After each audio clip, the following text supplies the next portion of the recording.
तो क्लास 8 का ये पार्ट 3 का वीडियो है, जिसमें आज हम सीखने वाले हैं role of microbes in vaccination. ठीक है, वैक्सीनेशन में माइक्रोब्स का क्या रोल है वो चीज़ें हम आगे यहाँ पर देखने वाले हैं।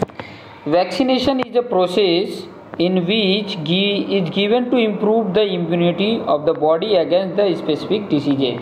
मतलब वैक्सीनेशन क्या होता है, हमारी बॉडी को इम्यूनिटी प्रोवाइड करता है जिससे कि डिसीजेज से हम लड़ सके, उनके अगेंस्ट में ये एक प्रकार का प्रोटेक्शन होता है। हमारी बॉडी को एक रोग प्रतिरोधक क्षमता बढ़ाता है, इम्यूनिटी बढ़ाता है वैक्सीनेशन। ठीक है, vaccination is biologically preparation that resemble diseases causing microbe. जो माइक्रोब्स डिसीजेज के कारक होते हैं उससे वैक्सीनेशन क्या करता है, बायोलॉजिकली प्रिपेयर करता है कि ताकि उससे लड़ सकें। These vaccine are made up of dead और वेरी वीक माइक्रोब्स। जो बहुत वीक माइक्रोब होते हैं, जो या डेड माइक्रोब्स होते हैं, उनसे ये वैक्सीनेशन बनाया जाता है। समझ में आया? इस वैक्सीनेशंस का यूज करते हैं हम अपनी बॉडी में इम्यूनिटी। जैसे अभी फ़िलहाल में देखोगे कि कोरोना वायरस है, तो उसके बेस पे जो वैक्सीन बनाई जा रही है वो कोरोना वायरस जो है उससे लड़ने के लिए हमारी बॉडी के अंदर कैपेसिटी डाली जाएगी। ठीक है, हालांकि उसको देखते हुए अभी हमारी बॉडी में काफ़ी ज़्यादा इम्यूनिटी आ भी गई है, नेचुरली आ गई है। कुछ इम्यूनिटीज़ जो आने ही ना दे, वो रोग ही ना होने दे, तो उसके लिए वैक्सीनेशन की ज़रूरत होती है, वैक्सीन की ज़रूरत होती है। In vaccination a memory of these diseases causing organism is created inside the body so that body can fight back any further attack of the same diseases causing organism। वो particular जो causing diseases होती हैं उसी से related रोगों को लड़ने के लिए वैक्सीन बनाई जाती है जो वो रोग नहीं होने देंगे। Vaccine is introduce into the body which resemble disease causing organism at the same time very mild to causing any harm to the body. The body produce antibodies in response to the vaccine. These antibody fight any further attack of the antigen।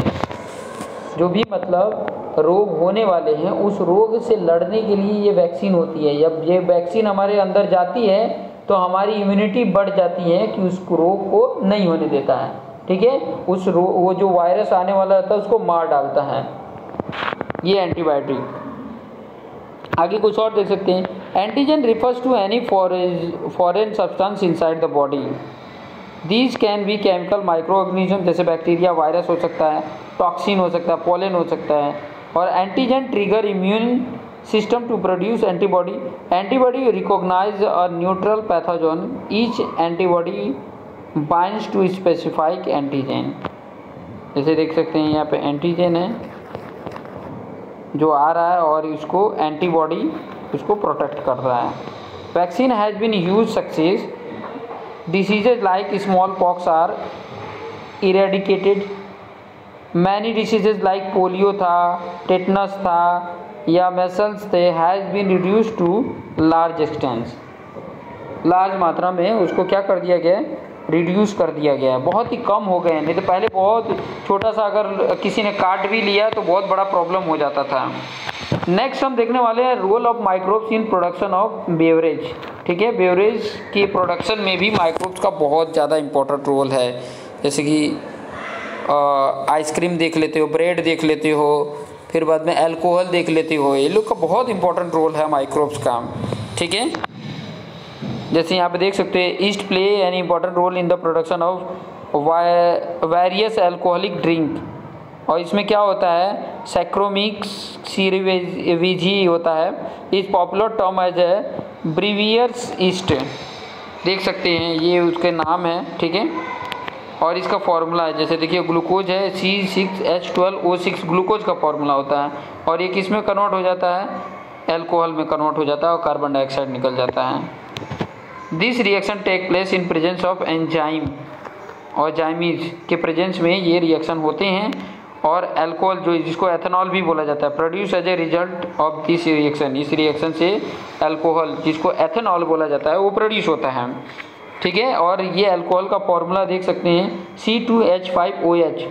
ये ethanol है, ये alcohol होता है। CO2 release is use to raising agent in making bread, ये भी आपने देख लिया। फिर उसके बाद से role of microbes in preparation of chemical बनाने में भी माइक्रोब्स का बहुत इंपॉर्टेंट रोल हो जाता है, जैसे Lactobacillus lactic acid, acetobacterial acid acetic acid, Clostridium butylicum ये ब्यूट्रिक एसिड बताता है, एस्परीगिलस नाइगर ये सिट्रिक एसिड बताता है। ठीक है, तो ये सब जो बैक्टीरियाज हैं या ऑर्गेनिज्म हैं इससे ये चीज़ें बनती हैं। लैक्टोबैसिलस से लैक्टिक एसिड बनता है, एसिटोबैक्टर एसिटिक एसिड होता है, क्लोस्टोरिडम ब्यूटिलिकम से ब्यूट्रिक एसिड होता है। तो ये वाला पॉइंट आपने देख लिया। कुछ और पॉइंट इससे रिलेटेड देख लेते हैं, कुछ और पॉइंट, जैसे कि microbe as a bio fertiliser. अब जो माइक्रोब होते हैं वो एज ए बायो फर्टिलाइजर भी हैं। बायो फर्टिलाइजर मतलब अगर एक तरह से मैं बोलूँ कि जैसे कि काऊ डंग भी बायो फर्टिलाइजर है, तो माइक्रोब्स कैसे बायो फर्टिलाइजर है वो चीज़ें बता रहा हूँ यहाँ पर। देखिए, fertiliser are substances added to enhance the soil fertility. ये क्या होता है, सॉइल फर्टिलिटी को एनहेंस कर देता है। एनहेंस मतलब बढ़ा देता है, उसकी फर्टिलिटी को बढ़ा देता है। This result higher yield and healthier plant. इसके कारण से ही हेल्दी प्लांट ग्रो करते हैं, जिसके कारण ही क्रॉप ज़्यादा मात्रा में पैदावार होता है। Chemical fertiliser however have a several disadvantage like they have toxic to various like forms, can causes imbalance in soil pH, result in soil infertility, degrade ecosystem, plant become susceptible of many diseases, fruit vegetables have heavy toxic residues। मतलब जो chemical fertiliser use करते हैं उससे बहुत सारी problem होती है। हमारी जो सॉइल होती है उसकी पीएच वैल्यू बढ़ जाता है, उसकी जो फर्टिलिटी होती है वो कम हो जाती है। वेजिटेबल होते हैं या फ्रूट होते हैं उसमें केमिकल की मात्रा ज़्यादा हो जाती है, जो हमारे लिए हेल्दी नहीं होती है। जो हम वो अगर लेते हैं तो हमारे लिए हेल्दी नहीं होती है। तो अगर बायो फर्टिलाइज़र को यूज करते हैं तो काफ़ी ज़्यादा हेल्पफुल भी रहता है। हाँ, क्रॉप का प्रोडक्शन थोड़ा कम होता है बट ह्यूमन के लिए बहुत हेल्दी रहता है। अगर वो फर्टिलाइज़र से जो भी क्रॉप होता है, जो भी फ्रूट्स मिलते हैं, वेजिटेबल्स मिलते हैं, वो हेल्दी रहते हैं और एनवायरनमेंट के लिए भी हेल्दी रहते हैं। Excessive use of fertiliser can causes environment pollution. अगर केमिकल जो फर्टिलाइजर है वो ज़्यादा मात्रा में अगर यूज करते हैं, मैक्सिमम मात्रा में यूज करते हैं, तो वो एनवायरनमेंट में पॉल्यूशन भी बनने के कारण होंगे। तो इस तरीके से जो माइक्रोब्स हैं एज ए फर्टिलाइजर अगर हम यूज करते हैं तो काफ़ी हेल्पफुल भी हमारे लिए हैं, वेजिटेबल्स के लिए भी हेल्पफुल है। और कुछ पॉइंट जैसे यहाँ पे देख सकते हैं कि कितने अच्छे अच्छे क्रॉप्स दिख रहे हैं। Use of the bio fertiliser is preferred as they do not include any disadvantage mention above. जो ऊपर आपने देखा डिसएडवांटेज कि सॉइल की इनफर्टिलिटी हो जाती है, मतलब उसकी फर्टिलिटी कम हो जाती है, पीएच वैल्यू बढ़ जाती है, और अदर केमिकल्स फ्रूट में वेजिटेबल्स में आ जाते हैं जो ह्यूमन के लिए हार्मफुल होते हैं। लेकिन अगर बायो फर्टिलाइजर यूज करते हो तो जितने ही आगे मैंने बताया ये सारे कॉजेज नहीं होंगे, तो बहुत ही अच्छा है। Bio fertiliser have living organism that enrich the soil nutrient quality. Some of the sources bio fertiliser as a bacteria, fungi, cyanobacteria, ये सब क्या है, बायो फर्टिलाइजर हैं जो काफ़ी हेल्प करते हैं और एनवायरनमेंट को भी हार्मफुल नहीं करते हैं।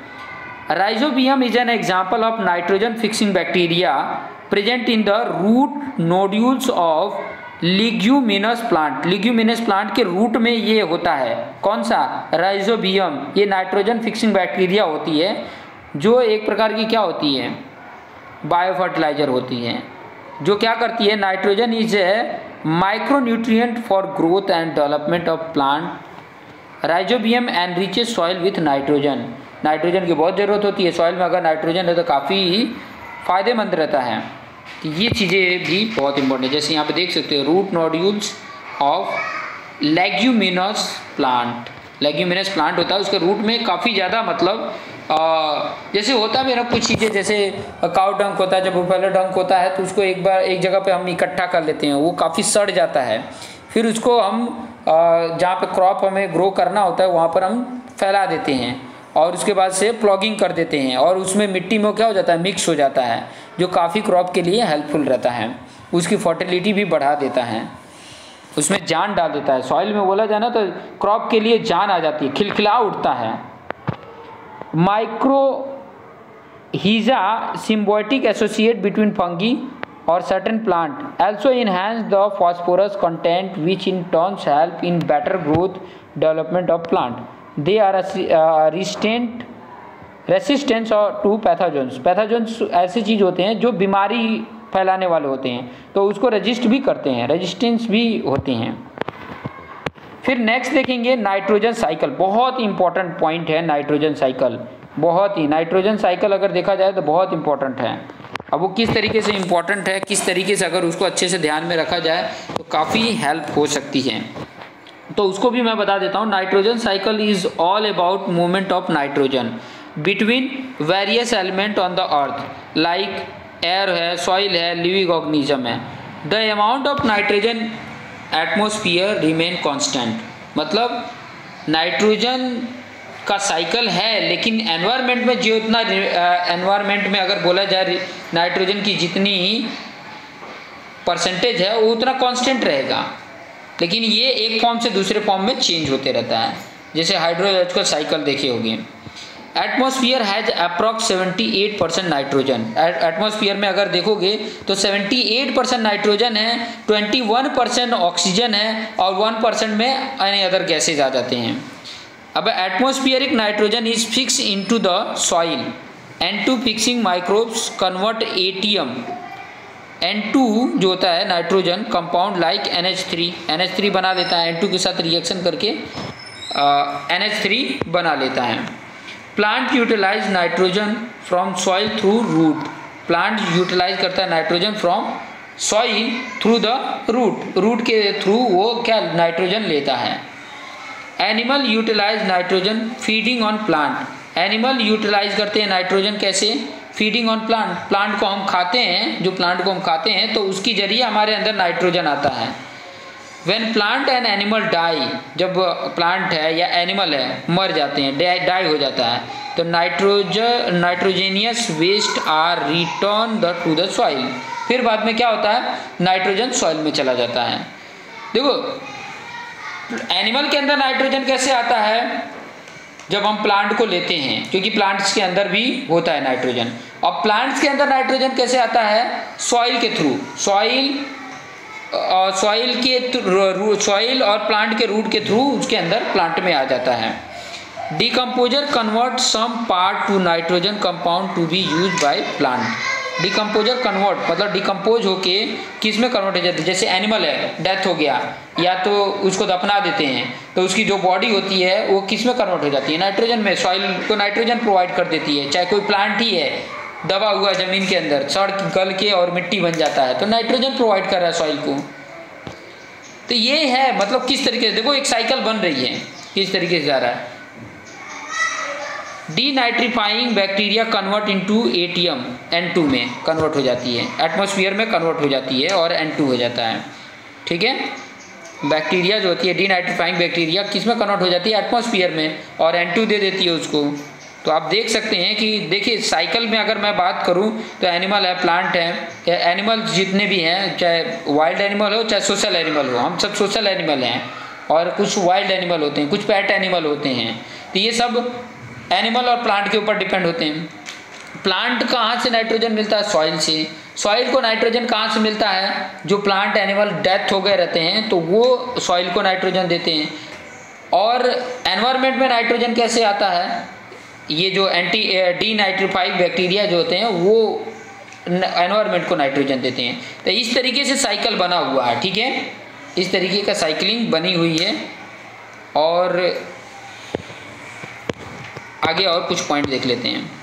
Microbes as a decomposer. अब माइक्रोब्स जो हैं एज ए डीकम्पोजर कैसे होते हैं, देखो बहुत सारे, जैसे कि हम वेस्ट मटेरियल हम डिकम्पोज कर देते हैं ना, वेस्ट मटेरियल को ले जाके एक जगह पर डंपिंग कर देते हैं, सॉलिड वेस्ट होता है डंप कर देते हैं। अब ये क्या होते हैं, सॉलिड वेस्ट होते हैं, इनको गलाने के लिए बहुत सारे ऐसी जगह पे, जैसे कि मैं बात करूँ बेंगलोर में ये सिस्टम अपना है कि वो क्या करते हैं कि सबसे पहले उसको फैला देते हैं, फैलाने के बाद से उसके ऊपर माइक्रोब्स के जो छोटे छोटे बैक्टीरिया जो होते हैं वो छिड़काव कर देते हैं, और छिड़काव करने के बाद से वो क्या करती हैं, वो जितने भी सॉलिड जो होते हैं उनको क्या करती है, छोटे छोटे टुकड़ों में काट देते हैं, ये सब जो माइक्रो ऑर्गेनिज्म है, और छोटे छोटे टुकड़ों में काट देते हैं तो ऑटोमेटिक वो क्या हो जाता है, एनवायरनमेंट के साथ वो डिकम्पोज हो जाता है और सॉइल बन जाता है। तो ये बहुत ही अच्छा प्रोसीजर है। हम जलाते हैं अगर उसको, तो जलाने की वजह से सॉलिड वेस्ट को अगर जला रहे हैं तो उससे एक तो एनवायरनमेंट एयर पॉल्यूटेड होगा, और एयर पॉल्यूटेड होगा तो हमारे ह्यूमन के लिए हार्मफुल है। तो ये वाला सिस्टम वो लोगों ने बहुत अच्छा बताया, सत्यमेव जयते पे ये भी बताया था कि किस तरीके से वो लोगों ने डिकम्पोज किए थे। तो ये माइक्रोब्स कैसे डिकम्पोजर है, एज ए डिकम्पोजर मतलब डिकम्पोज करने वाला। तो किस तरीके से डिकम्पोज कर रहा है, decomposition is the process in which complex organic matter broken down into simpler form में, सिंपलर फॉर्म में जो ऑर्गेनिक कॉम्प्लेक्स है उसको सिंपलर फॉर्म में क्या हो जाता है, ब्रोक कर देता है। इसी प्रोसेस को डिकम्पोजिशन बोला जाता है। और this process break down dead और decay organic matter into a simple inorganic matter. जैसे यहाँ पे एग्जांपल देख सकते हैं, ये तोड़ के ऐसे छोटे छोटे टुकड़े में बिखेर देता है। और which help in decomposition atom as a decomposer. Bacteria and fungi are important decomposer है। बैक्टीरिया और फंगी बहुत ही इंपॉर्टेंट डिकम्पोजर है। जैसे रोटी को ज़मीन पे ऐसे रख दो, कुछ दिनों में देखोगे उसके ऊपर फंगीज आ जाएंगे, कुछ दिनों में देखोगे एकदम मतलब गल के मिट्टी बन जाएगा। ठीक है, ये चीज़ें देख सकते हो। ये किसके कारण आ रहा है, बैक्टीरिया और फंगी के कारण। वो क्या हो जाए, डिकम्पोज करके उसको मिट्टी बना देते हैं। और खास करके उन्हीं चीज़ों को, नेचुरल चीज़ें, जितनी भी नेचुरल चीज़ें हैं ना, गॉड गिफ्टेड है, वो ऑटोमेटिक अपने आप एनवायरनमेंट में छोड़ दो ना, वो मिट्टी बन जाएंगे। ये गॉड गिफ्टेड है, नेचुरली है। लेकिन जितने आर्टिफिशियल है उसको डिकम्पोज कराने पड़ते हैं। आर्टिफिशियल जितने भी चीज़ें हम बनाते हैं, प्लास्टिक है, बैग्स हैं, बहुत सारी चीज़ें आर्टिफिशियल जो भी बनाते हैं उसको डिकम्पोज करना है ना, तो उसके लिए हमें प्रोसेस बहुत करने पड़ते हैं। लेकिन जितने भी नेचुरल चीज़ें हैं, नेचुरल थिंग्स हैं, वो ऑटोमेटिक डिकम्पोज हो जाते हैं। किसके द्वारा, बैक्टीरिया है, फंगीज है, इसके द्वारा। तो ये बहुत अच्छे, अगर डिकम्पोजर पूछे कि बैक्टीरिया माइक्रोब में डिकम्पोजर बताओ, तो आप बैक्टीरिया, फंगी एक एग्जाम्पल हैं।